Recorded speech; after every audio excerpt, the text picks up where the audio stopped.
রাম হরে কৃষ্ণ কৃষ্ণ কৃষ্ণ হরে হরে, হরে রাম রাম রাম হরে হরে। হরি ওম তৎসৎ, হরি ওম তৎসৎ, হরি ওম তৎসৎ। আজকে এটা তো গ্রাম দৌলতপুর না? দৌলতপুর গ্রামের সকল বৈষ্ণবীয় ভক্তবৃন্দর চরণ কমলে, আমার মাতৃমণ্ডলী যারা আছেন সকলের চরণ কমলে আমার দণ্ডবত প্রণাম জানিয়ে আজকে যাদের উদ্দেশ্যে, নামটা তো দিলেন না দাদা?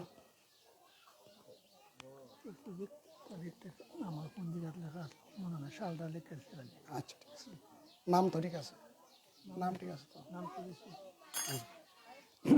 আজকে যাদের উদ্দেশ্যে আজকে আমরা ভগবানের নাম জপ তপ কীর্তন স্মরণ করব মানসে, আজকে আমরা কানুলাল দাসের বাড়িতে বসেছি, নব বৃন্দাবন ধাম। শাস্ত্রে বলা আছে, অনুগ্রহায় ভূতানাম মানুষাম দেহমাশ্রিতা ভজতে তাদৃশী ক্রীড়াজা শ্রদ্ধা তৎপর হবে। অর্থাৎ ভগবান যেখানে ভক্ত বসা থাকেন সেখানে অনুগ্রহ করে ভুলক ধাম থেকে ভুলক ধামে এসে সকল ভক্ত এবং অভক্তকে উদ্ধার করার জন্য তিনি লীলা করেন। মাইকে যেন শব্দ না হয়, ইকো যাতে না হয়। হরি বল, রাধে রাধে।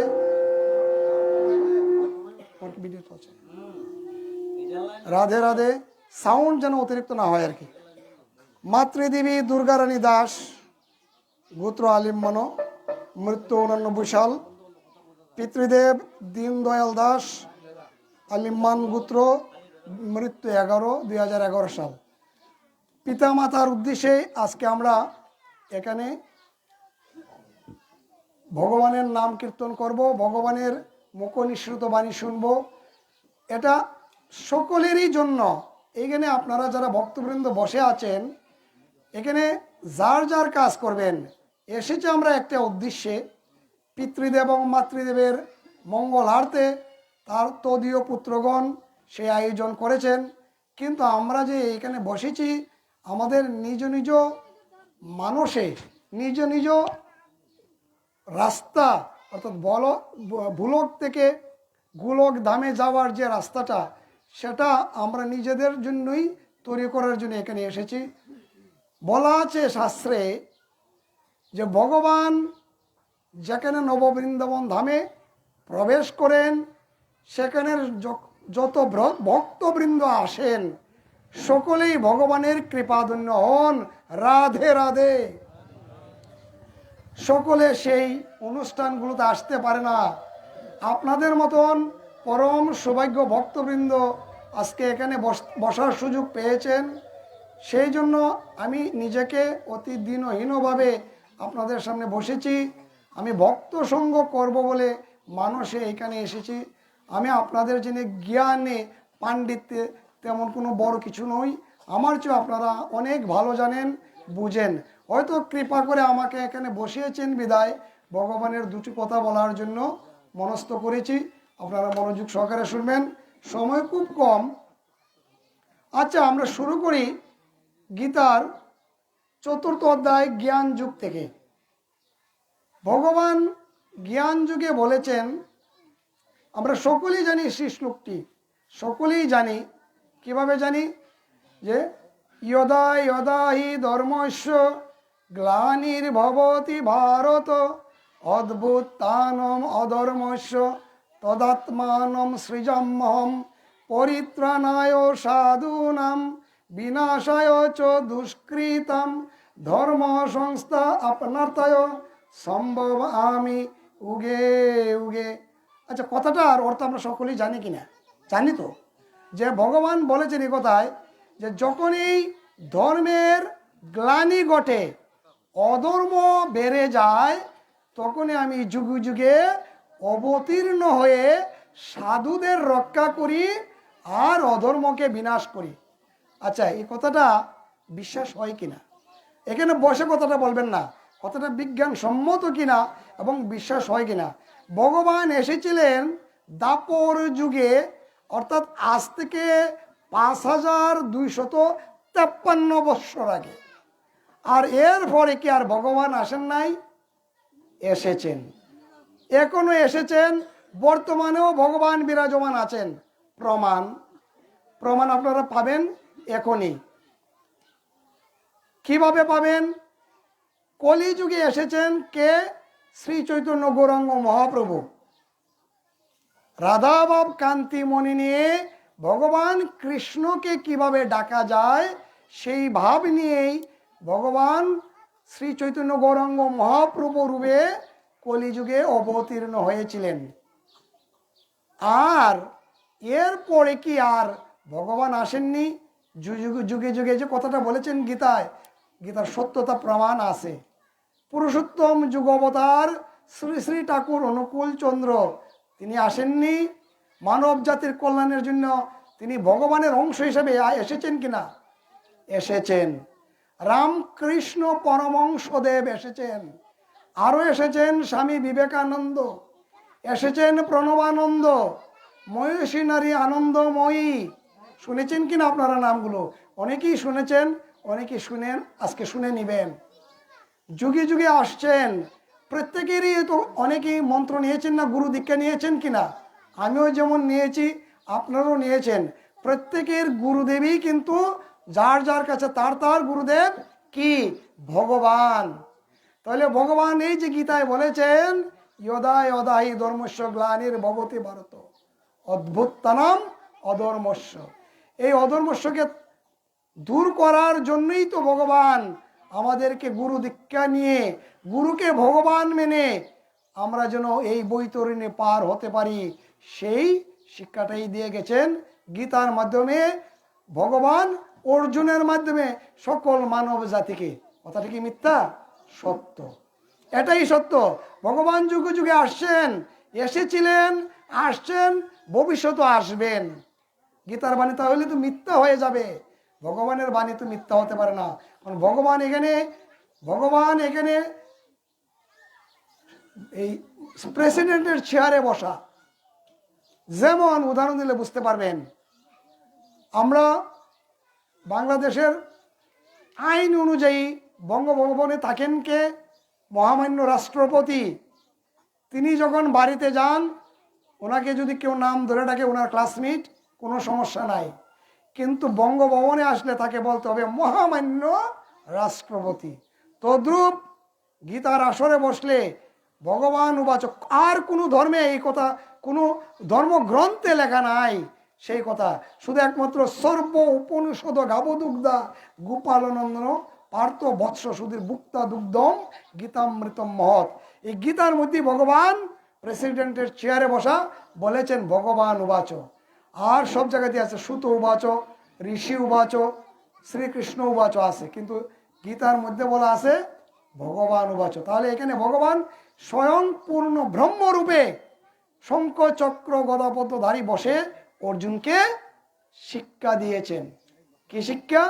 মানব জাতির কল্যাণের জন্য শিক্ষা। গীতা আমাদের সম্পূর্ণ বিজ্ঞান ভিত্তিক ধর্মীয় আচার। যদি কোনো ধর্মগ্রন্থ আপনি নাও পড়েন, শুধু গীতার শ্লোক পড়েন আর আপনাকে শাস্ত্রে বলা আছে, আর কোনো গ্রন্থ পড়তে হবে না। প্রথম অধ্যায়ে আমরা আসি অর্জুন বিষাদ যুগ, তাই না বাবা? অর্জুন বিষাদ যুগ কেন আসলো?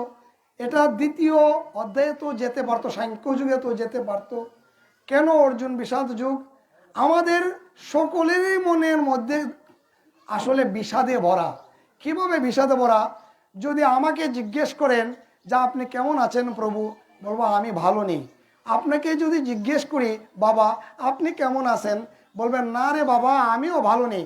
আসলে প্রকৃতপক্ষে আমরা কেউই ভালো নেই। কারো কোনো না কোনো সমস্যা আমাদের আছে। হয়তো আমার ছেলের সমস্যা, হয়তো আমার বাবার শারীরিক সমস্যা, মায়ের সমস্যা, আমার সন্তানের সমস্যা, আছে কিনা সমস্যা? প্রত্যেকেই কোনো না কোনো সমস্যায় ভুগতেছেন। সেই কারণেই ভগবান প্রথম অধ্যায়টা দিয়েছেন অর্জুন বিষাদ যুগ। অর্জুন মানে আমরা এখানে সকলেই এখন দাপর যুগে আছি। মনে করেন আমরা সকলেই এখন দাপর যুগে আছি, আমরা সকলেই এখন অর্জুন। আর আমি ভগবানের বাহক হিসেবে, মেসেঞ্জার হিসেবে, বার্তা বাহক হিসেবে আপনাদেরকে ভগবানের বাণীগুলো শোনানোর চেষ্টা করব। বাবা ঠিক আছে তো কথা? হরি কৃষ্ণ, হরি বল। আমরা সকলে একটু জোরে জোরে বলি হরি বল, হরি বল, হরি বল। এই কারণেই ভগবান প্রথম অধ্যায়ে একটি কথাও বলেননি। দ্বিতীয় অধ্যায়ে সাংখ্য যুগে এসে ভগবান যখন দেখলেন অর্জুন বিষাদগ্রস্ত হয়ে তার গান্ডীব ছেড়ে দিয়ে রথের মধ্যে বসে রয়েছেন, তখন অর্জুনকে ভগবান বললেন ক্লৈবাম মাস্ম গম পার্থ নয়তত্ত্বই উপপদ্যতে শূদ্রম হৃদয়ম দুর্বল্যম ত্যক্তা উত্তিষ্ঠ পরন্তপ। পরন্তপ মানে অর্জুন বলতেছে, অর্জুন তোমার এই হৃদয়ের ক্ষুদ্র দুর্বলতা আসলো কিভাবে? তুমি তো বিশ্ব বিজয়ী ধনুর্ধর একজন বীর যোদ্ধা, তোমার মনের মধ্যে এমন বিষাদ আসলো কিভাবে? এই যে সামনে বসা আছে তোমার সামনে সকলেই কুরুক্ষেত্রের মাঠে তোমার গুরু দ্রোণাচার্য সহ অস্ত্রবিদ্যা এবং তোমার কুলগুরু সহ তোমার শালা সম্বন্ধী সহ সকলেই বসে আছে তোমার বিরুদ্ধে। তারা অধর্মের মাধ্যমে তোমার ধর্মকে বিনাশ করার জন্য। তুমি কি জানো তাদেরকে আমি সকলকে আমি মেরে রেখে দিয়েছি? সকলেই জানেন কথাগুলো, তারপর আবার বলছি, কারণ আমরা যেমন অন্ন গ্রহণ প্রতিদিন করি, ভগবানের কথাও প্রতিদিন শুনলে অতৃপ্তি হয় না। যারা প্রকৃত ভক্ত তারা কিন্তু প্রতিদিন একই কথা বারে বারে শুনবেন, তার ততই ভালো লাগে। এই কারণেই ভগবান বলেছেন কি বলেছেন, যে আমার নাম যেখানেই যখনই যে অবস্থায় শুনবে আমি তাকে ধরে রাখি। ভগবান যাকে ধরে রাখেন তার আর কোনো অমঙ্গল হয় না। হরি বল, রাধে রাধে। আমরা ভগবানকে ছেড়ে দূরে থাকতে পারি, ভগবান তার শিষ্যকে তার ভক্তকে দূরে রাখতে পারেন না। শাস্ত্রে এই বিধান নেই। এই কারণেই প্রথমেই বলেছিলাম না, অনুগ্রহায় ভূতানাম মানুষাম দেহম আশ্রিত। ভগবান অনুগ্রহ করে মানুষের রূপ ধারণ করে আমাদের অভক্ত ভক্তদেরকে লীলার মাধ্যমে গোলক ধামে প্রবেশ করান। রাধে রাধে। সেই কারণে সকল গুরুদেবের চরণ কমলে দণ্ডবোধ প্রণিপাত জানিয়ে আমরা গীতার দ্বিতীয় অধ্যায়ে ভগবান অর্জুনকে যে উৎসাহ দিয়েছেন যে তুমি এই হৃদয়ের ক্ষুদ্র দুর্বলতা ত্যাগ করে শূদ্রম হৃদয়ম দুর্বলম ত্যাগতা মানে ত্যাগ করে উঠে দাঁড়াও, অস্ত্র ধরো। 47 নম্বর শ্লোকে দ্বিতীয় অধ্যায়ে বলেছেন কর্মনাস্তে অধিকার কর্মনাম্য অধিকার হস্তে মা ফলেষু কদাচন। বলছে তুমি কর্ম করে যাও অর্জুন। আর আমি অনেকগুলো শ্লোক টাচ করলে কিন্তু সময় পাবো না, এখানে আমি যতটুকু যেতে পারি আপনারা একটু ক্ষমা করে নেবেন, কারণ সময় খুব কম। 4টার সময় বসার কথা ছিল, 5টা বাজার 5 মিনিট আগে আমাকে সুযোগ আপনারা কৃপা করে দিয়েছেন। ভুল ত্রুটি মাফ করবেন, আমি আপনাদেরই সন্তান। আমিও একজন ক্ষুদ্র শিক্ষকতায় আসি, আর যার বাড়িতে আসছি উনিও একজন শিক্ষক। তিনি কৃপা করে আমাকে নিয়ে আসছেন, তার চরণে আমার ধন্যবাদ প্রণাম। আমি বৈষ্ণব, আপনারা সকলেই বৈষ্ণব। এখন এই তিলক দিয়েছেন সকলেকে, তিলক দিয়েন, তিলক পড়াই দিয়েন, তিলক মালা পড়াই দিয়েন। এটা উচিত, পড়ানো উচিত। বৈষ্ণব সকলেই বৈষ্ণব। এখন আমি বৈষ্ণব কুলমণি কিছু কথা আপনাদের সামনে বলতে চাই। বলছে কর্মনাব্য অস্তে অধিকার হস্তে মা ফলেষু কদাচন। বলছেন ভগবান অর্জুনকে, হে অর্জুন আমার হয়ে তুমি জগৎবাসীকে জানিয়ে দাও যে তোমরা সকলে কর্ম করে যাও, কিন্তু ফলের আশা করো না। এই যে আজকে আমরা পিতা মাতার উদ্দেশ্যে দেবী দুর্গারানী দাস, দীনহীন ঠাকুর, দীনদয়াল দাস, যারা আজকে কোথায় আছেন আমরা জানি না। স্বর্গে আছেন না নরকে আছেন, না গোলক ধামে না গোলক ধামে আছেন, আকাশে আছেন না মর্তে আছেন, আমরা কেউই জানি না। কিন্তু তার তদীয় পুত্রগণ আজকে আপনাদেরকে নিয়ে বসেছেন এই গীতা আসরে, যাতে তাদের মঙ্গল হয়। শাস্ত্রে বলা আছে পুত্রগণ যদি সেই অনুষ্ঠান করেন তাহলে পুত নামক নরক থেকে তারা উদ্ধার হয়। সেই কারণেই পুত্রগণ সেই কাজগুলো করছেন, তার আশীর্বাদ তারা পাবেন। পিতামাতার আশীর্বাদ পাবেন। তারা গত হয়েছেন, কেউ হয়েছেন 26 বছর আগে, কেউ গত হয়েছেন 15 বছর আগে, কিন্তু আজও তারা এই পিতামাতাকে স্মরণ করছেন। পিতৃঋণ মাতৃঋণ শোধ হয় না। মানুষে বলে পিতৃঋণ শোধ করা যায়, আমি বলি না, পিতামাতার ঋণ কখনো শোধ করা যায় না, এই ঋণ থেকেই যায়। এই ঋণের থেকেই আজকের এই অনুষ্ঠান করা। যারা করেছেন তাদেরকে আমি অসংখ্য কৃতজ্ঞতা জানাই। তারা যেন বৈষ্ণবীয় তন্ত্রসার অনুসারে ভগবানের নাম জপ তপ কীর্তন যেন প্রতিদিন করতে পারেন। আপনারা আশীর্বাদ করবেন তাদের জন্য, তাদের পরিবার জন্য, সকলের মঙ্গলের জন্য, সকলেই নিজ নিজ মঙ্গলের জন্য ভগবানের কাছে হাত তুলে প্রার্থনা করবেন, সেই কামনা করি। রাধে রাধে। যে কথায় আসছিলাম, এই যে আজকে অনুষ্ঠান করা হচ্ছে, ওনারাও যদি মনে করেন যে মা বাবার মঙ্গল হবে, আমি বলবো যে না, আপনারা এই চিন্তাই করবেন না। আপনারা শুধু বৈষ্ণব সেবা করবেন, ভগবানের যে ভক্ত যারা আছেন তাদের চরণধুলি মাথায় নেবেন, তাহলে ফল কিন্তু ভগবান ঠিকই দিবেন। যেমন আমরা শিক্ষক, পরীক্ষা নেই, ছাত্র পরীক্ষা দেয়, কিন্তু ছাত্র কি ফল করবে, কিরম রেজাল্ট করবে ছাত্র কিন্তু জানে না। কিন্তু আমরা শিক্ষক হিসেবে কিন্তু ঠিকই আমরা নাম্বার দেই, জানি কে কত পেতে পারে, জানি কি না? আমরা জানি। যারা শিক্ষকতা করেন তারা জানেন। মাতৃজননী যারা আছেন তাদের সন্তান তো লেখাপড়া করান, নৈতিক শিক্ষায় শিক্ষিত করবেন, গীতামুখী করবেন, তাহলে এই শিশুরা কখনো কোনোদিন আপনাদেরকে ত্যাগ করবে না। আমি সেই কথাগুলো গীতার শেষে বলবো।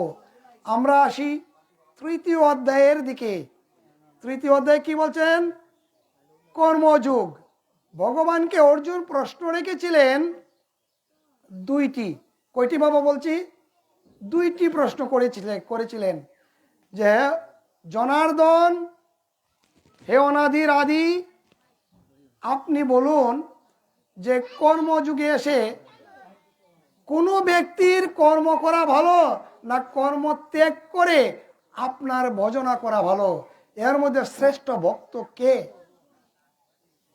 ভগবান উত্তর দিয়েছিলেন, যারা কর্ম করে আমাকে ডাকে তারাই আমার শ্রেষ্ঠ ভক্ত। হরি বল। কর্ম ত্যাগ করার কথা বলে নাই। কর্ম ত্যাগ করবেন কখন? আপনি যখন সন্ন্যাসী হবেন, গৃহত্যাগী হবেন, তখন শুধু হরির নাম বিলিয়ে যাবেন, সেটাই হলো আপনার কর্ম।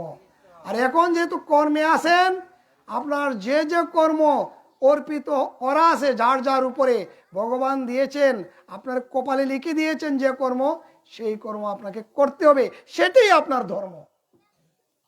চতুর্থ অধ্যায়ে ভগবান বলেছেন 39 এবং 40 নম্বর শ্লোকে, গীতার গ্রন্থ যারা পড়েন খুলে দেখবেন, নহি জ্ঞানেনম সদৃশম পবিত্রমিহ বিদ্যতে তৎ স্বয়মোগ সংসিদ্ধ কালেন আত্মনি বিন্দতি শ্রদ্ধাবান লভতে জ্ঞানম তৎপরহ সংযত ইন্দ্রিয় জ্ঞানম লব্ধা পরাম শান্তিম অচিরেন অধিগচ্ছতি। ভগবান বলছেন যে আমার এই জ্ঞান পবিত্র, এর চেয়ে পবিত্র বস্তু আর কিছু নেই। যারা এই পবিত্র জ্ঞান অর্জন করে তারাই আমার পরম ভক্ত। জ্ঞানন সদৃশম পবিত্রমি বিদ্যতে শ্রদ্ধাবান লভতে জ্ঞানম তৎপর সংযত ইন্দ্রিয়। এই আমাদের ইন্দ্রিয়কে সংযত করে এই শ্রদ্ধার সহিত এই গীতার জ্ঞান লাভ করে তারাই আমার পরম ভক্ত। রাধে রাধে। কথাগুলো কি ভালো লাগছে বাবা? আমরা পঞ্চম অধ্যায়ে আবার যাই, আমরা একটু টাচ করে যাব প্রতিটি অধ্যায় যতটুকু যেতে পারি। পঞ্চম অধ্যায়ে বলছে কর্ম সন্ন্যাস যুগ। কর্ম সন্ন্যাস যুগে গিয়ে ভগবান বলেছেন যে হ্যাঁ, কর্ম সন্ন্যাসও আমার প্রকৃত ভক্ত, তবে কর্ম করাই শ্রেয়। কর্ম সন্ন্যাস যুগে শুধু আমাদের এই যে আমরা আজকে অনুষ্ঠানগুলো করছি, কার উদ্দেশ্যে? পিতামাতার উদ্দেশ্যে। আমরা কি জানি তারা হয়তো আজকে এই জগতে এই নশ্বর দেহ নিয়ে এখানে অবস্থানে নাই, কিন্তু আমরা যারা এই নশ্বর দেহটা নিয়ে আছি এই জগতে, আমরা কিন্তু প্রতিনিয়ত আমাদের দেহের মৃত্যু ঘটছে। শাস্ত্রে বলা আছে 4 বার আমাদের মৃত্যু হয়, 4 বার: শৈশব, কৈশোর, যৌবন, বৃদ্ধ। আমার বাবা যা আছেন যিনি সামনে বসা হারমোনিয়ামের সামনে, উনি যদি ওনার শিশুকালের ছবিটা দেখেন আর বর্তমানের চেহারাটা মিলান, চেহারার কি মিল পাবেন বাবা? আপনার শৈশবের চেহারা আর বর্তমানের চেহারা কি মিল আছে? অবশ্যই না। আপনি নিজের চেহারা আপনি নিজে চিনবেন না। তাহলে দেহের মৃত্যু কিন্তু আপনার প্রতিনিয়ত ঘটছে, কিন্তু আত্মার মৃত্যু নেই। আত্মা কিন্তু অবিনাশী। আত্মা কিন্তু যে ভ্রূণ নিয়ে মাতৃগর্ভে এসেছিলাম, যখন ভগবান পরমাত্মা রূপে আমার এই ভ্রূণের মধ্যে অবস্থান করেছিলেন মাতৃজঠরে, সেই আত্মা এখনো আমার দেহে বিরাজমান। এই পরমাত্মা যখন জীবাত্মাকে নিয়ে চলে যাবে, আমার দেহটা পড়ে যাবে, তখন আমাকে নিয়ে যেতে হবে সেই জায়গায় যেখানে গেলে আমার আর অস্তিত্ব থাকবে না। পঞ্চভূতে আমাদের এই দেহখানা গঠিত। এই পঞ্চভূতে আমরা বিলীন হয়ে যাব। পঞ্চভূত সকলেই জানেন, কীতি অপ্তে স্মরোদ্ভূম। আমি ব্যাখ্যায় গেলে সময় বেশি হয়ে যাবে, আমি আর ব্যাখ্যায় যেতে চাই না, শুধু ধারণাটুকু দিতে চাই। তো আমরা এই 4 বার আমাদের মৃত্যু, দেহের মৃত্যু ঘটছে, কিন্তু প্রতিনিয়তই ঘটছে, প্রতি সেকেন্ডই ঘটছে। কিন্তু আমরা একটা অবস্থান ধরে রাখলে শৈশব, কৈশোর, যৌবন এবং বৃদ্ধ। সেই কারণেই আমাদের এই সাধুসঙ্গ করতে হবে। সাধুসঙ্গ সম্পর্কে পদকর্তারা বলেছেন, একটু হারমোনিয়ামটা ধরেন। আমার এক ভক্ত বলছেন সাধুসঙ্গ করলে কি হয়। চৈতন্য চরিতামৃতে একটি কথা আছে, সাধুসঙ্গ সাধুসঙ্গ সর্বশাস্ত্রে কয়, লবমাত্র সাধুসঙ্গ সর্বসিদ্ধি হয়। এই লবমাত্র মানে কি? 1 সেকেন্ডের 10 ভাগের 1 ভাগ যদি আপনি সাধুসঙ্গ করতে পারেন, আপনি পরম ধামে যেতে পারবেন। তাই পদকর্তা বলেছেন, সাধু সঙ্গ ভালো সঙ্গ, সঙ্গ আমার হলো কই। সাধু সঙ্গ ভালো সঙ্গ, সঙ্গ আমার হলো কই। সাধু সঙ্গ, হরি বল হরি বল। সাধু সঙ্গ হলে পরে, সাধু সঙ্গ হলে পরে জন্ম থেকে উদ্ধার হই। সাধু সঙ্গ ভালো সঙ্গ, সঙ্গ আমার হলো কই। সাধু সঙ্গ হলে পরে, সাধু সঙ্গ ভালো সঙ্গ,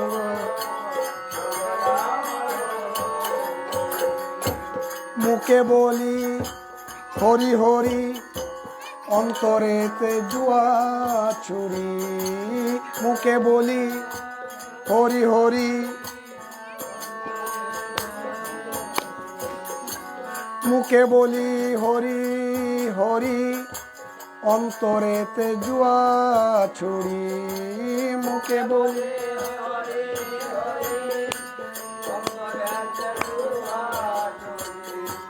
দেখলে পরে পরো নারী, দেখলে পরে পরো নারী, সেই পানেতে চেরই। সাধু সঙ্গ ভালো সঙ্গ, সঙ্গ আমার হলো কই।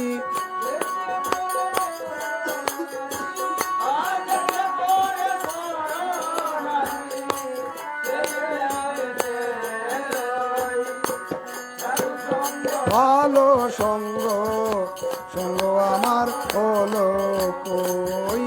সাধু সঙ্গ ভালো সঙ্গ। দেখেন, লালন বলে গেল বেলা, জপি আমি নামের মালা। লালন বলে হরি বল। লালন বলে গেল বেলা, জপি আমি নামের মালা।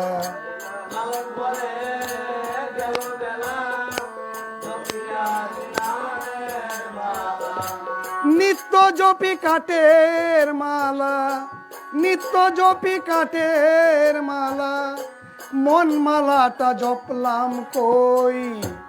নিত্য জপি কাঠের মালা,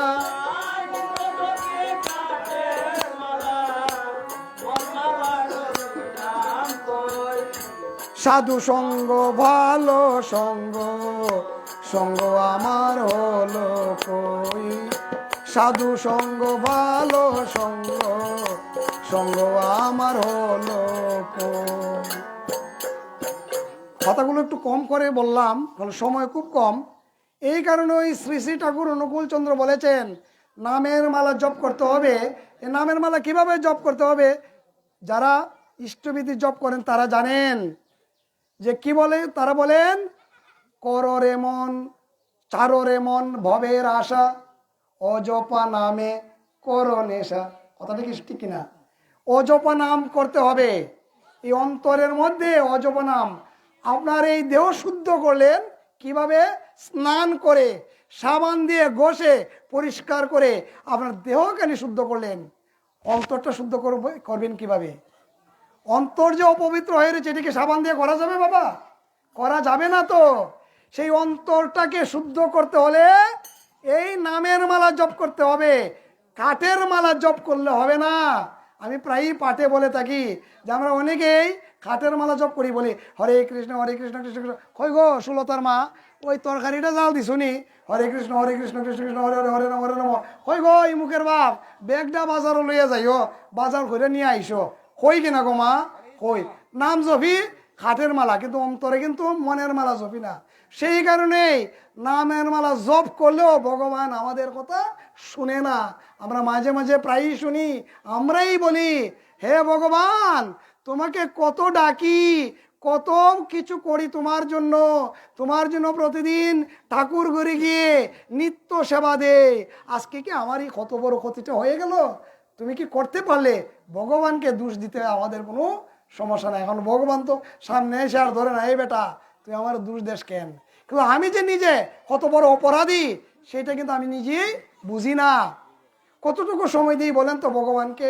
আমরা শুধু ভগবানের কাছে চাই আর চাই, বাড়ি চাই, গাড়ি চাই, চাকরি চাই, বেতন বেশি বেশি চাই, টাকা চাই, ধন দৌলত চাই, সন্তান চাই, সন্ততি চাই, আরও চাই চাই চাই কি না বাবা?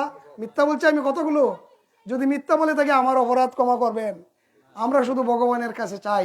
24 ঘন্টা দিন রাইতে মিলে 24 ঘন্টা হয়, এই 24 ঘন্টার মধ্যে আমরা শুধু ভগবানের কাছে চাই। আর সময় দিই কতটুকু ভগবানকে?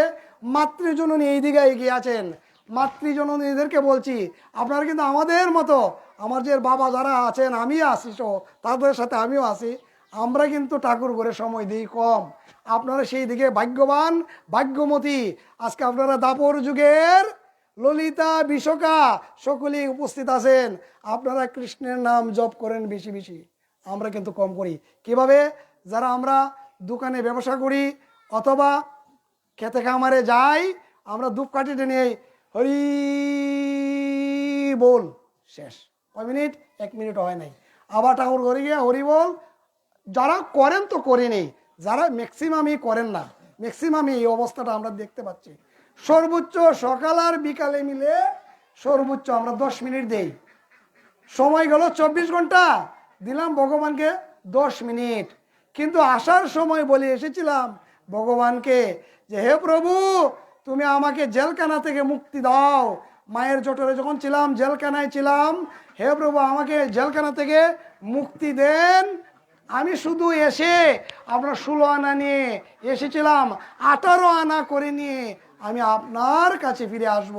কিন্তু আমি এসে এই জগতে এসে যখন ভূমিষ্ঠ হলাম, হয়ে যখন মায়া মমতায় জড়িয়ে গেলাম, কাম ক্রোধ লোভ মোহ মায়া মমতায় জড়িয়ে গেলাম, তখন আর কামিনীর কামসাগরে ডুবে হাবুডুবুকে আমি 16 আনা থেকে হারিয়ে হারিয়ে হারিয়ে আমার সাইরানো আর পুঁজি নাই। সে কারণেই মায়ার বাঁধনে আমরা পড়ে গেলাম। এই কারণে পদকর্তারা বলেছেন আমরা এই গানের পরে আমরা একটা শ্লোক বলবো, বুঝতে পারবেন। অর্জুন বলেছিলেন যে হে ঈশ্বর, হে কৃষ্ণ, তুমি তো আমার সখা, আমি তো তোমার পরম বন্ধু। কৃষ্ণ এবং অর্জুন সখা ছিল, তো পরম বন্ধু ছিল। কিন্তু আপনি বলেছেন প্রভু যে আমার মনকে স্থির করে বৈরাগ্য ভাব পোষণ করে আমি যেন আমার কাজটুকু সমাধান করি, আমি ক্ষত্রিয় সমাধান করি। কিন্তু আমি মনকে কিভাবে শান্ত করব? ভগবান ষষ্ঠ অধ্যায়ের অভ্যাস যুগে গিয়ে বলেছেন ৩৫ নম্বর শ্লোকে, গীতা গ্রন্থ খুলে দেখবেন, অসংশয়ম মহাবাহু মনর দুর্নিগ্রহম চলম অভ্যাসেন তো কুন্তেও বৈরাগ্যেন চ গৃহত্বে। বলছে গৃহে থেকেও তুমি যদি বৈরাগ্য ভাব পোষণ করতে পারো, তাহলে তোমার এই চঞ্চল মনকে নিরোধ করতে পারবে, স্থির করতে পারবে। এর জন্য যোগ অভ্যাস করতে হবে। সপ্তম অধ্যায়ে আমি গানটা টান দিয়ে শ্লোকটা আঁকবো। মায়া নদী কেমনি যাবি ভাইয়া, রঙ্গিলা দেশের নাইয়া, মায়া নদী কেমনি যাবি ভাইয়া।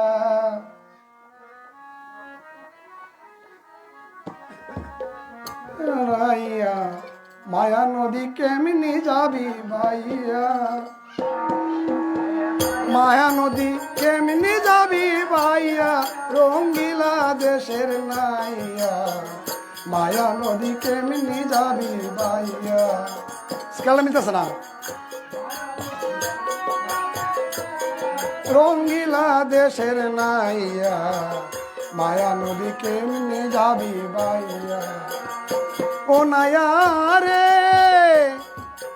8 ইঞ্চি নদীর দিক, কাউস কাটা মাপে টিক, 4 আঙ্গুলে যাও না তরি ভাইয়া। ও নাইয়া রে,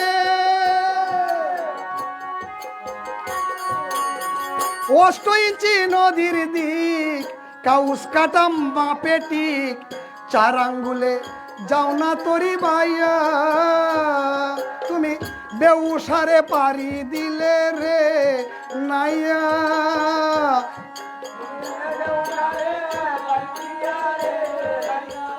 বেউসারে পারি দিলে, বেউসারে পাড়ি দিলে রে নাইয়া, সব যাবে কুয়াইয়া, রঙ্গিলা দেশের নাইয়া, মায়া নদী কেমনি যাবি ভাইয়া। ও নাইয়া, মায়া নদী কেমনি যাবি ভাইয়া, মায়া নদী কেমনি যাবি ভাইয়া।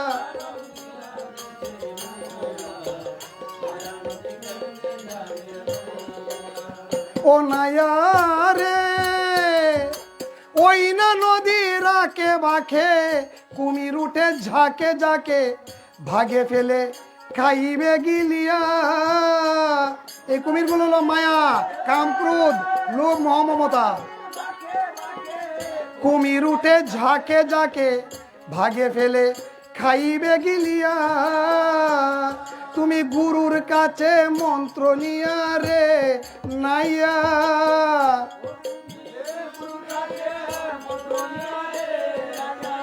গুরুর কাছে মন্ত্র নিয়া, গুরুর কাছে মন্ত্র নিয়া রে নাইয়া, যাও না তরি বাইয়া, মায়া নদী কেমনি যাবি বাইয়া। ও নাইয়া, মায়া নদী কেমনি যাবি বাইয়া, মায়া নদী কেমনি যাবি ভাইয়া।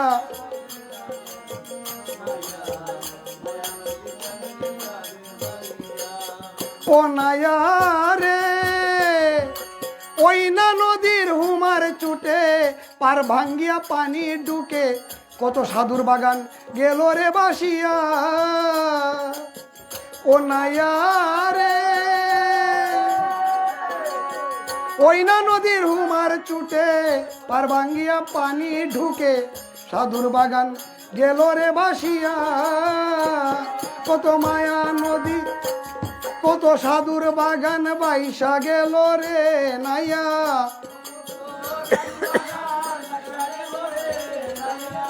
সাধুর বাগান বাইসা গেল, সাধুর বাগান বাইসা গেল রে নাইয়া, মায়া নদী দিয়া রঙ্গিলা দেশের নাইয়া, মায়া নদী কেমনি যাবি বাইয়া, মায়া নদী কেমনি যাবি বাইয়া, রঙ্গিলা দেশের নাইয়া, মায়া নদী কেমনি যাবি বাইয়া। ভগবান বলছেন যে মায়া নদীও পার হওয়া যাবে, শুধু আমার একটি শ্লোক মনে রাখো। শ্লোকটা কি? কেউ বলে জ্ঞান বিজ্ঞান যুগ, কেউ বলে বিজ্ঞান যুগ, সপ্তম অধ্যায়। সপ্তম অধ্যায়ে গিয়ে ভগবান বলেছেন 14 নম্বর শ্লোকে, দৈবী এসি গুণময়ী মম মায়া দুরাত্মায়া মাম এব প্রপদ্যন্তে মায়া মে তম তরন্তিতে। বলছেন যে আমার ত্রিগুণাত্মিকার মায়া অতিক্রম করা কঠিন, কিন্তু যারা আমার শরণ লয় তাদের মায়ার বাঁধন আমি ছিন্ন করে দিই। হরি বল। এই মায়া নদীতে আমরা হাবুডুবু খাচ্ছি, সাধু সন্তরা এই ভাইসা গেছে, আর আমরা কি? আমরা তো সাধারণ অভক্ত। আমি ভক্ত নিজেকে বলি না, আমি অভক্ত। শুধু আপনাদের কৃপা পেয়েছি বলে এই জায়গায় স্থান আমাকে করে দিয়েছেন, বসে দুটো কথা বলছি। আসলে আমি অভক্ত, ভক্ত হতে পারিনি। আমি দাসানুদাসেরও দাস। আপনাদের চরণদুলি যেন মাথায় নিয়ে আমি প্রত্যেক পাঠিয়ে বলি, আপনাদের মতো বৈষ্ণব চরণদুলি নিয়ে যেন আমি আমার শেষ যাত্রাটা নির্বাহ করতে পারি, সেই আশাটা আমাকে পূরণ করেন যেন ভগবান। সেই কামনা বাসনা আমার রয়ে গেল ভগবানের চরণে, যেন আমি যেন বৈষ্ণবের চরণদুলি, প্রত্যেকেরই এই আশা করা উচিত, যেন বৈষ্ণবের চরণদুলি পেতে পেতে যেন আমরা এই দেহযাত্রা নির্বাহ করতে পারি। একদিন তো সকলকেই যেতে হবে, কিনা বাবা? যেতে হবে না? আমরা একই রাস্তার পথিক, কেউ আগে কেউ পরে, যেতে হবে এক জায়গায়, যেতে হবে। এই কারণে অষ্টম অধ্যায়ে অক্ষর ব্রহ্মযুগে ভগবান সুন্দর একটি সমাধান দিয়েছেন, একটি শ্লোক দিয়ে বুঝিয়ে দিয়েছেন। অষ্টম অধ্যায়ের পুরা শ্লোকটি বুঝিয়ে দিয়েছেন। এখানে প্রায় 24খানা শ্লোক আছে অষ্টম অধ্যায়ে অক্ষর ব্রহ্মযুগে। যারা গীতা পড়েন 5 নম্বর শ্লোকে গিয়ে বলেছেন, অন্তকালে চ মামেব শরণ মুক্তা কলেবরম ইয় প্রয়াতি সমাদ ভাব ইয়াতি নাস্তত্র সংশয়। কি বলছেন? অন্তকালে চ মামেব শরণ মুক্তা কলেবরম, অর্থাৎ অন্তিমকালে যদি কেউ আমার নাম জপ করতে করতে দেহযাত্রা নির্বাহ করে, তাকে আমি স্বর্গ নরকে কোথাও রাখি না, আমার গোলক বৃন্দাবন ধামে তাকে স্থান দেই। বলেন সকলে হরি বল। অন্তকালে চমামে বসরণ মুক্তা কলেবরম। অষ্টম অধ্যায় অক্ষর ব্রহ্মযুগে ভগবান অর্জুনের মাধ্যমে আমাদের মতো পাপী তাবিদেরকে বুঝিয়ে দিয়েছেন। এখন কথা হলো, অনেকের মনের মধ্যে প্রশ্ন জাগতে পারেন, মা জননীরা একটু মনোযোগ দিয়ে শুনবেন, যে ভগবান যদি অষ্টম অধ্যায়ে বলে থাকেন 5 নম্বর শ্লোকে অন্তকালে চমামে বসরণ মুক্তা কলেবরম, তাহলে আমি সারা জীবন অখাদ্য কুখাদ্য অধর্ম যা কিছু আছে সবই করব, আর মৃত্যুর সময় শুধু ভগবানকে ডাকবো অজামিলের মতো। এই যে ভাগবতে শুনছেন না অজামিলের কাহিনী, নারায়ণ নারায়ণ জপ করতে করতে গেলেই তো ভগবানের চরণ তলে গিয়ে তার স্থান পাবো। হবে না। কেন হবে না? একটু শুনুন। আমরা যে এই জগতে আসি, এটা একটা নশ্বর জগৎ। এই জগতে আমরা কেউই থাকবো না, এখানে আমরা অভিনয় করতে এসেছি। আমাদের এটা হলো অভিনয়ের জায়গা। কেউ করছি মায়ের অভিনয়, কেউ করছি বাবার অভিনয়, কেউ করছি ছেলের অভিনয়, কেউ করছি সন্তানের অর্থাৎ মেয়ের অভিনয়, কেউ করছি পুত্রবধূর অভিনয়, কেউ করছি নাতির অভিনয়। এই অভিনয় যেদিন সংলাপ শেষ হয়ে যাবে, আমাকে ডার্ক রুমে যেতে হবে। যেতে হবে কি না? আমরা অভিনয় করছি শুধু, যখন যে বয়সে যে অভিনয় আমাকে দেওয়া হয় সেই অভিনয়টুকু আমরা করছি মাত্র। এই প্রসঙ্গে একটি উদাহরণ দিলে আরো ক্লিয়ার হবেন, কনসেপ্টটি বুঝতে পারবেন। অন্তকালে চ মামেব শরণ মুক্তা কলেবরম। এক ব্যবসায়ী ছিলেন, আমি কথাটা প্রায়ই বলি, আপনারা মনে রাখবেন, একটু মনোযোগ দিয়ে শুনুন। এক ব্যক্তি অত্যন্ত বড় ব্যবসায়ী ছিলেন, কাপড় ব্যবসায়ী, কিন্তু জীবনে কোনোদিন হরি কীর্তনে যায় নাই, হরি বাসরে যায় নাই, গীতা ভাগবত শ্রবণে যায় নাই। কিন্তু তার 4টি ছেলে তার স্ত্রীর কারণে 4টি ছেলে ধর্মপথে মন ছিল। মা জননীরা, আপনারা সকলেই দেখেন ত্রেতা যুগে রাবণ ছিল অসুর, কিন্তু মন্দগিনী কি ছিল? রামের ভক্ত ছিল না? রামের ভক্ত ছিল। কিন্তু প্রত্যেক মাতৃ জননী যারা আছেন, মাতৃস্বরূপা যারা আছেন, সকলেই কিন্তু আপনারা পরম ভক্ত। বাবার আবার মাইন্ড করবেন না তো, যে দেখেন এই পাঠক এই ছোটো মোটো পাঠক করতে আসলো, আইসা আমাদেরকে একদম নিচে নামিয়ে মাতৃ জননীদেরকে উপরে তুলে দিচ্ছেন। না বাবা, আপনাদেরকে আমি ছোট করছি না, আপনারাও পরম ভক্ত। আপনারা এখানে বসেছেন ভগবানের নাম কীর্তন শোনার মানুষে। সৌভাগ্য না হলে, পরম ভাগ্য না হলে এই জায়গায় বসার সুযোগ পেতেন না। দেখবেন আপনি রাস্তা দিয়ে আসতেছেন, হঠাৎ করে একটা কাজ পড়ে গেছে, শুনবেন ভাগবত কথা, এমন কাজ পড়ে গেছে, আর আপনি ভাগবত আসলে আপনার আর আশা হয় নাই, আপনি চলে গেছেন অন্য কাজে। এত আপনাদের পরম সৌভাগ্য হচ্ছে যে আজকে এই বাড়িতে বসে পতাকি রঞ্জন দাস, রানু রঞ্জন দাস, কানুচন্দ্র দাস, বানুচন্দ্র দাস, বারেন্দ্রচন্দ্র দাস, ধীরেন্দ্রচন্দ্র দাস, এরা 6 ভাই নিশ্চয়ই নাকি? 6 ভাইয়ের বাড়িতে বসে আপনারা শুনছেন। আপনাদের পরম সৌভাগ্য, আপনারা আজকে পরম ভক্ত হয়েছেন, ভগবানের মুখ নিঃসৃত বাণী শুনতেছেন। যা বলছিলাম, ওই 4 জন ছেলে পরম ভক্ত ছিল। বাবার যখন অন্তিম সময় হলো, তখন বাবাকে বলছেন 4 জন ছেলে, বড় ছেলে মাথার শিওরে এইদিকে, মেজো ছেলে এইদিকে, সেজো ছেলে পায়ের এইদিকে, আর ছোট জন এইদিকে। বলতেছে বড় ছেলে, বাবা বাবা বাবা তুমি নাম কীর্তন করো, মহানাম 16 নাম 32 অক্ষর জপ করো বাবা, জপ করো। হরে কৃষ্ণ কৃষ্ণ কৃষ্ণ হরে হরে, হরে রাম রাম রাম হরে হরে বলো। বাবা বলতেছে, আরে বাবা নাম তো বলবোই, আমার মেজোটা কোথায় রে? মেজোটা এখান থেকে বলতেছে, বাবা বাবা আমি এখানে, নাম জপ করো, নাম জপ করো। আরে নাম তো জপ করবোই রে বাবা, আমার সেজোটা কোথায় রে? সেজোটা বলতেছে, বাবা বাবা আমি এখানে, তোমার এখন সময় হয়েছে যাওয়ার, তুমি নাম জপ করো, 16 নাম 32 অক্ষর জপ করো বাবা। আরে বাবা নাম তো জপ করবোই, আমার ছোটটা কোথায় রে? ছোটটা বলতেছে, বাবা বাবা আমি এখানে, তুমি নাম জপ করো। আরে বাবা তোরা 4 জনই যদি এখানে থাকিস, আমার ব্যবসাটা দেখবে কে রে? এই বলে উনি শেষ, উনি চলে গেছেন। 4 ছেলের এক ছেলে তাকে নাম মুখে দাঁড়াতে পারেনি। এই কারণেই জীবৎকালে শাস্ত্রে বলা আছে 8 বছর বয়স থেকে 80 বছর বয়স পর্যন্ত নাম আপনাকে প্র্যাকটিস করতে হবে, 16 নাম জপ করতে হবে, 32 অক্ষর জপ করতে। যে গুরুদেবের দীক্ষা নিয়েছেন সেই 20 মন্ত্র জপ করতেই হবে আপনাকে, তাহলে মরণের সময় ঠিকই আপনি আপনার মুখে দিয়ে নাম, ভগবানের নাম আসবে, না হলে আসবে না। কারণ এটা তো অভিনয় করার আগে, ফাইনাল মঞ্চে যাওয়ার আগে রিহার্সাল দিতে হয় না বাবা? যাত্রাপালা তো দেখছেন সকলেই, নাটকও যারা করেন টিভিতে, টেলিভিশনে, সিরিয়াল যারা দেখেন, তারাও কিন্তু আগে প্র্যাকটিস করে এসে ক্যামেরার সামনে দাঁড়িয়ে অভিনয় করে। প্র্যাকটিস না করলে কিন্তু অভিনয়ের সংলাপ মুখ দিয়ে বের হবে না। তদ্রূপ ভগবানের নামও যদি জপ করতে হয়, আপনাকে ইহকালে জীবৎকালে নাম জপ করতে হবে। 8ম অধ্যায়ের মূল সার কথাটা এখানে। 9ম অধ্যায়ে, সময় তো খুব কম, আমি 9ম অধ্যায়ের শেষ শ্লোকটি বলি, যেটা আবার 8ম অধ্যায়ের 65 নম্বর শ্লোকেও ভগবান 2 বার বলেছেন এই কথাটি, মন মনামদ ভক্ত ম দিয়া যে মাম নমস্কার। ভগবান অর্জুনকে বলছেন যে হে অর্জুন, তোমার মাধ্যমে জগৎবাসীকে জানিয়ে দাও, তোমার মনটি আমাকে দাও, তাহলে তুমি আমাকে পাবে। মন মনামদ ভক্ত ম দিয়া যে মাম নমস্কার।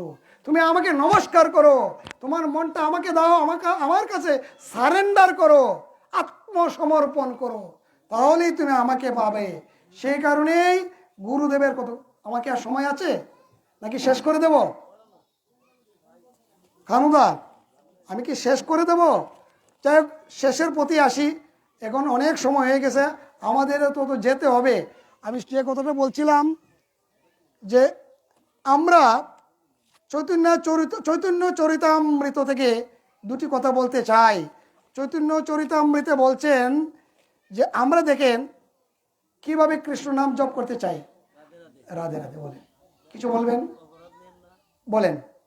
আপনি আমরা বলছেন যে সময় শেষ, আমি কি আলোচনা করতে পারি? আমরা শুনবার জন্য আসছি শ্রীমদ্ ভগবানের যে বাণী আপনার মুখে আমরা শুনবার আকাঙ্ক্ষা নিয়ে আসছি। আপনি যদি শোনান আমরা এখানে বসে আছি। আচ্ছা, তাহলে ঠিক আছে, তাহলে আমাকে আরও কিছু সময় দেন না, কেন অনেকেই সন্ধ্যাবাতি দিবেন, অনেকে হয়তো অনেক কাজ থাকতে পারে। যদি আপনারা অনুমতি দেন তাহলে আমি আরও 2-4টি কথা ভগবানের লীলা আস্বাদন করার ব্যবস্থা করে মানে আমি বলবো, যদি ভগবান আমাকে বলান। আর আপনারা যদি এগুলো ধারণ করতে পারেন, ধর্মই হলো ধারণ করা, যদি ধারণ করতে পারেন, বাস্তব জীবনে প্রয়োগ করতে পারেন, তাহলেই তো আজকের এই পাঠের সার্থকতা, তাই নয় কি? আজকে তো এই সার্থকতা আমাদের এখানে, যে যারা এই আয়োজনটি করেছেন মা বাবার উদ্দেশ্যে, তাদের উদ্দেশ্যটা হলো, হে প্রভু, হে অনাদের আদি গোবিন্দ, আমার মা বাবা কোথায় আছে আমি জানি না, আকাশে আছে না পাতালে আছে না স্বর্গে আছে না মর্তে আছে, যদি তুমি কৃপা করে তোমার চরণ তলে স্থান দাও তাহলে আমরা কৃতার্থ হই। সেটাই হলো আমাদের প্রার্থনা। তাই বলছেন, কিবা বিপ্র কিবা নিশি শূদ্র কেনে নয়, যেই কৃষ্ণ তত্ত্ববেত্তা সেই গুরু হয়। এখন ওই যে আমরা শুনি না যে মুক্তবাজার অর্থনীতি, সারা পৃথিবীতে আগে ছিল বাণিজ্যটা কুক্ষিগত, এখন মুক্তবাজার অর্থনীতি করে দিয়েছে না, এখন সারা পৃথিবীতে আপনারা বাণিজ্য করতে পারবেন।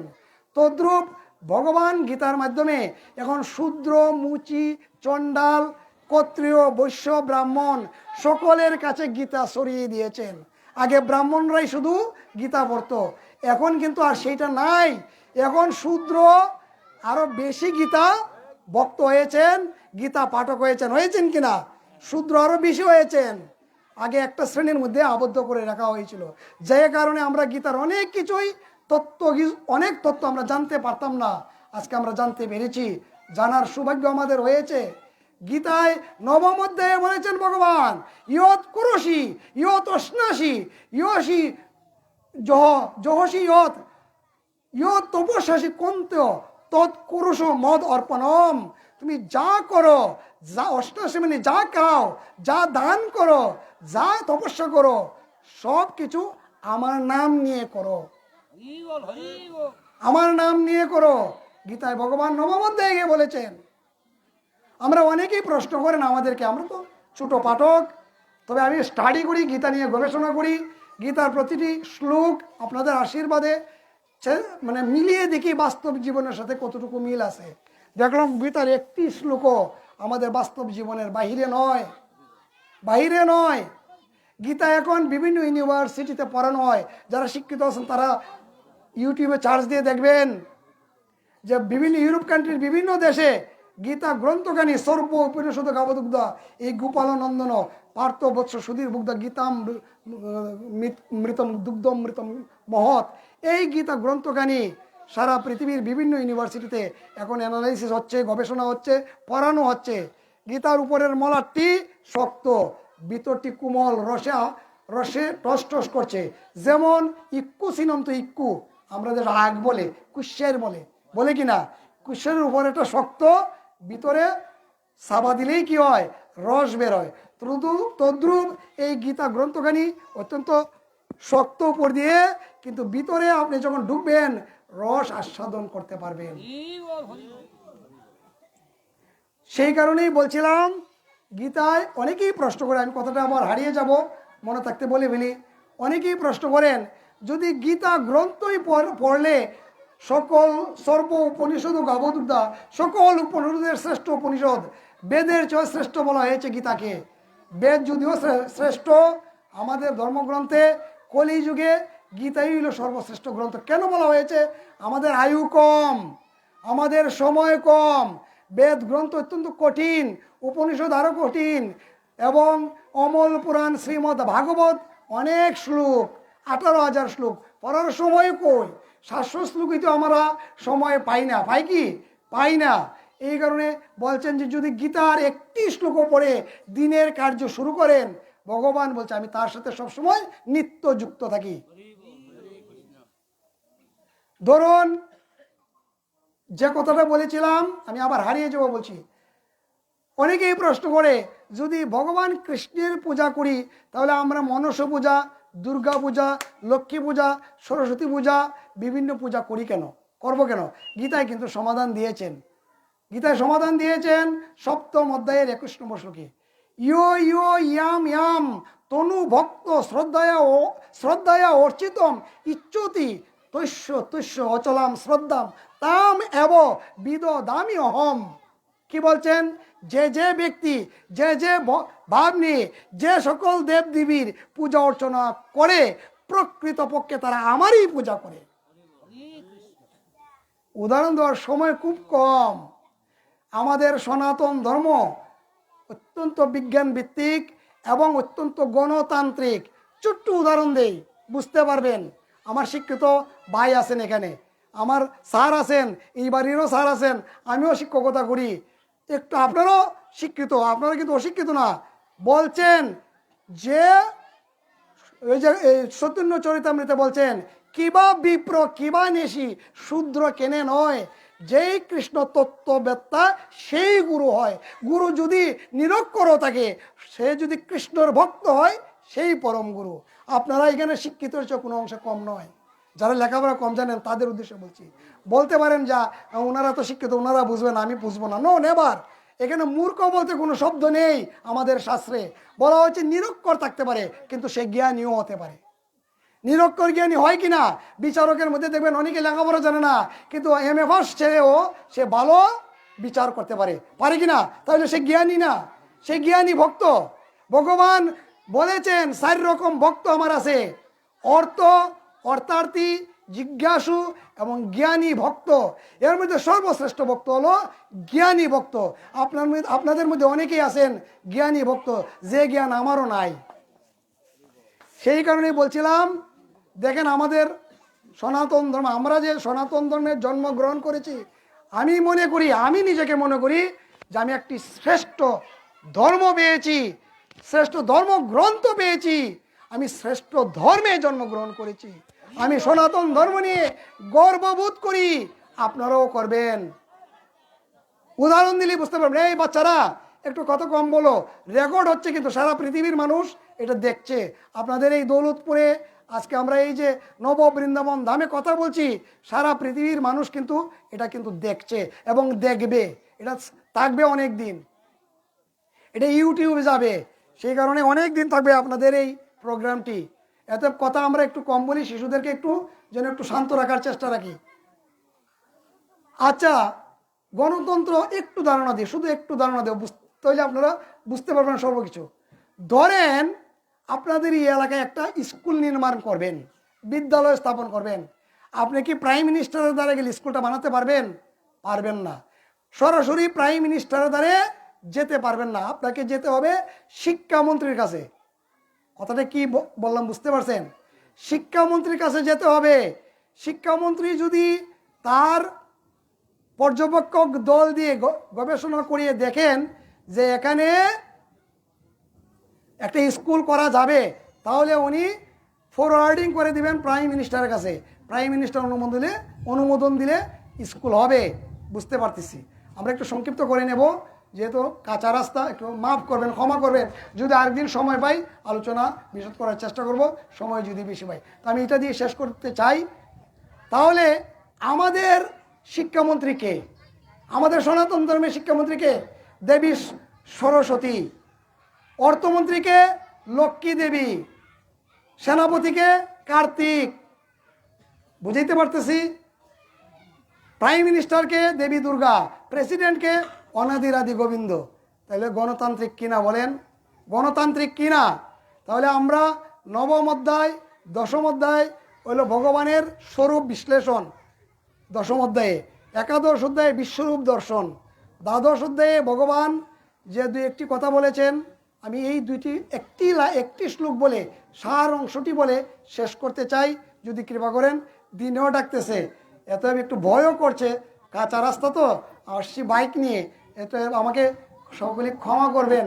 আমি শেষ কথাটি বলি, গীতার দ্বাদশ অধ্যায়ে ভক্তি যুগে বলছেন, ভগবান বলছেন যারা আর কিছু না পারে শুধু ভক্তির মাধ্যমে আমাকে ডাকে, তাহলে আমি তাকে এই পৃথিবীর জরা মুক্ত থেকে, এই বন্ধন থেকে মুক্ত করে আমি আমার গোলক ধামে তাকে নিয়ে যাই। কিভাবে বলছেন? অনপেক্ষ শুচির দক্ষ উদাসীন গতবেত সর্বারম্ভ পরিত্যাগী ইয়মদ ভক্ত সমে প্রিয়। অনপেক্ষ শুচির দক্ষ উদাসীন গত ভেত সর্বারম্ভ পরিত্যাগী ইয়মদ ভক্ত সমে প্রিয়। অর্থাৎ যে অন্যের সমালোচনা করে না, সে সুচিতা গ্রহণ করে, খারাপ কথা শুনে না, ভালো কথা শুনে, মুখ দিয়ে খারাপ কথা বলে না, ভালো কথা বলে, হরি কথা বলে, খারাপ কিছু দর্শন করে না, সুন্দর কিছু দর্শন করে, তারাই আমার পরম ভক্ত। তাই চৈতন্য চরিতামৃতের মাধ্যমে শ্রী গৌরাঙ্গ মহাপ্রভু যে নাম দিয়ে গেছেন, সেই নাম দিয়ে আমরা শেষ করতে চাই। একটু হারমোনিয়ামটা ধরেন, আমি সকল পাঠে এই নামটা উচ্চারণ করি, সকলে আমার সাথে গাইবেন। রিটার্ন টিকেট হাতে নিয়া আইসাছি এই দুনিয়ায়, রিটার্ন টিকেট হাতে নিয়া আইসাছি এই দুনিয়ায়, হুকুম হইলে যাইতে হবে, যাওয়া ছাড়া উপায় নাই, হুকুম হইলে যাইতে হবে, যাওয়া ছাড়া উপায় নাই। রিটার্ন টিকেট হাতে নিয়া আইসাছি এই দুনিয়ায়, রিটার্ন টিকেট হাতে নিয়া আইসাছি এই দুনিয়ায়, হুকুম হইলে যাইতে হবে, তালিম হইলে যাইতে হবে, যাওয়া ছাড়া উপায় নাই। হরে কৃষ্ণ কৃষ্ণ কৃষ্ণ হরে হরে, সবাই তালি। হরে রাম রাম রাম হরে হরে, হরে কৃষ্ণ কৃষ্ণ কৃষ্ণ হরে হরে, হরে রাম রাম রাম হরে হরে। ভগবান বলছেন যদি হাতে তালি না দেন কৃষ্ণ নামে, তাহলে আমি পরজন্মে এই হাতকে পা বানিয়ে দেই। এতে আমরা পা হতে চাই না, মানুষ হতে চাই। হরি বল হরি বল। হরে কৃষ্ণ কৃষ্ণ কৃষ্ণ হরে হরে, হরে রাম রাম রাম হরে হরে।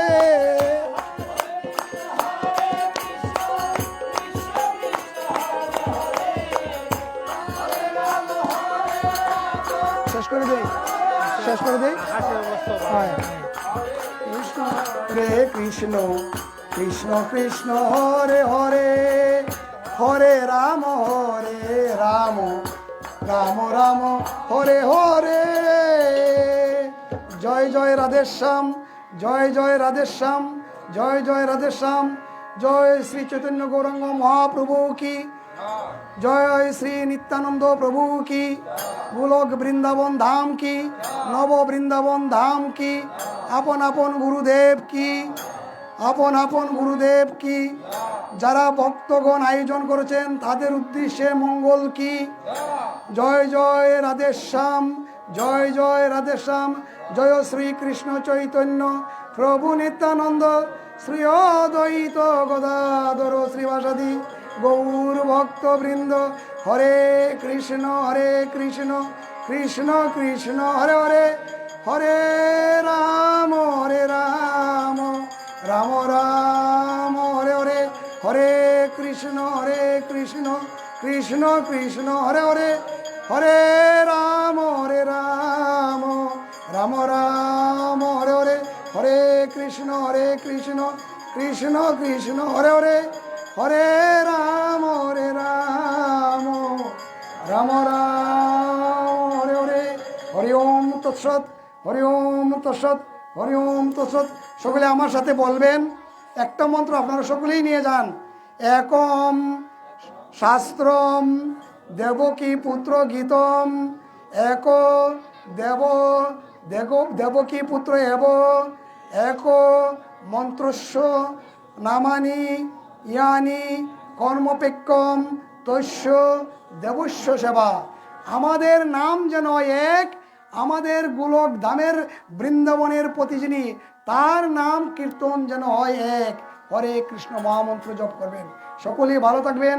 ওম গঙ্গা গীতা সাবিত্রী সীতা সত্তা পতিব্রতা ব্রহ্মবলী ব্রহ্মবিদ্যা ত্রিসন্ধ্যা মুক্তি গেহিনী অর্ধমাত্রা সীতানন্দা ভবঙ্গি ভ্রান্তি নাশিনী বেদা ত্রয়ীপরানন্দ তত্ত্বার্থ জ্ঞান মঞ্জুরি। ওম যতস্করম পরিভ্রষ্টম মাত্র ন্যাঞ্চ যদ ভবেদ পূর্ণাম তৎসর্বং ভবতু তৎপ্রসাদাৎ জনার্দন। হরি বল, হরি বল, হরি বল। আজকের মতো এখানে রাখি।